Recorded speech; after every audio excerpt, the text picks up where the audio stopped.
小伙伴们还记得红袖采访花絮出来时咱家的情况吗？刚好是1月份不拆轩辕10几天以后，大家眼里云逸情感浓度正高呢。当时这个采访花絮一出啊，家里咯噔声一片。如今重新梳理时间线以后，又有了很多新的感悟。小伙伴们，今日的云逸课堂来了，还是先叠甲，以下都是主播猜测。不喜欢的可以当做主播在编故事啊。首先，咱们先确定一下拍摄时间，他们亲口说过是在10月份，再看看拍摄人员的衣服，再看看北京10月份气温，所以咱们大概可以推断是在10月末。继在云奇发布16号让你自由之后，处在郝依然又哄又宠又拒绝过分要求，试图压制人家的阶段。然后来看这个采访。关于这个采访，当时最大的争议点是两人互相之间眼神交流太少，看起来感情浓度不高，于是很多人认为私下根本不熟，一点四不拆是演的。现在站在考古梳理的时间线节点上再看，这哪是不熟，这是怎么说呢？某人好像尝到了点甜头又没吃饱，有点羞涩，有点暗搓搓的显摆，还有更多的期待和不满足。某人就大部分时间是一本正经的认真工作，个别时候撩一把逗一下，又随时准备着圆一圆某人过度的发言。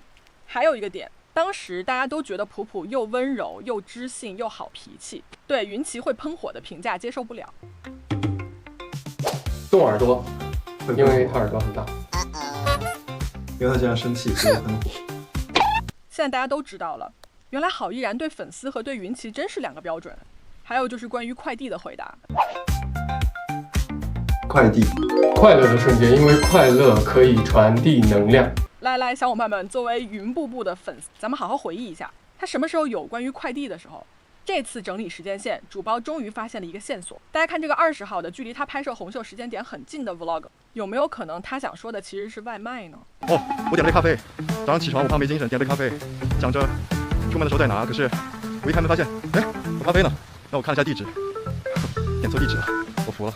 他想让咱们记住他送错地方的外卖，也就是他住在郝依然家里的时候的。他想让咱们记住这个。云布布是不是？那也是你最想记住的，很幸福、很温馨的一段时光呢。还有就是他的采访，以下照搬红袖内容。云奇提到小时候脱臼的经历，那些疼痛与冒险构成了他的过去。而现在，当他再次想要冒险时，身边多了一个人。这个人也许不会陪他疯，但会在他翻下山崖之前拉他一把，或者在他不知道该往哪儿走时，坚定地拽着他的手。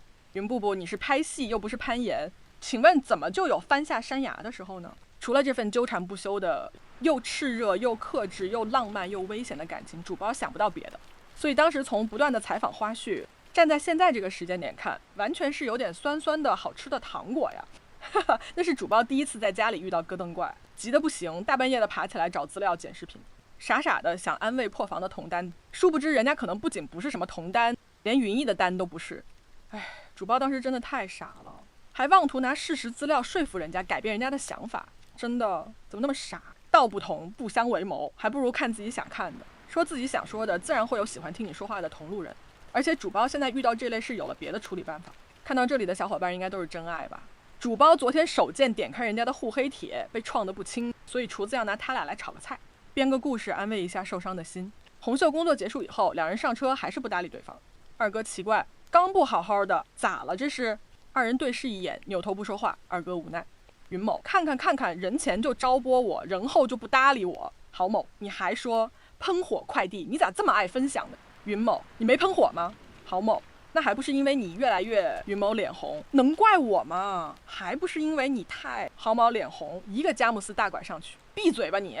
二哥满头黑线，你俩不说要去自驾，这还能去不？一会儿哪里下车？两人一起，我家。二哥把他俩扔家门口，绝尘而去。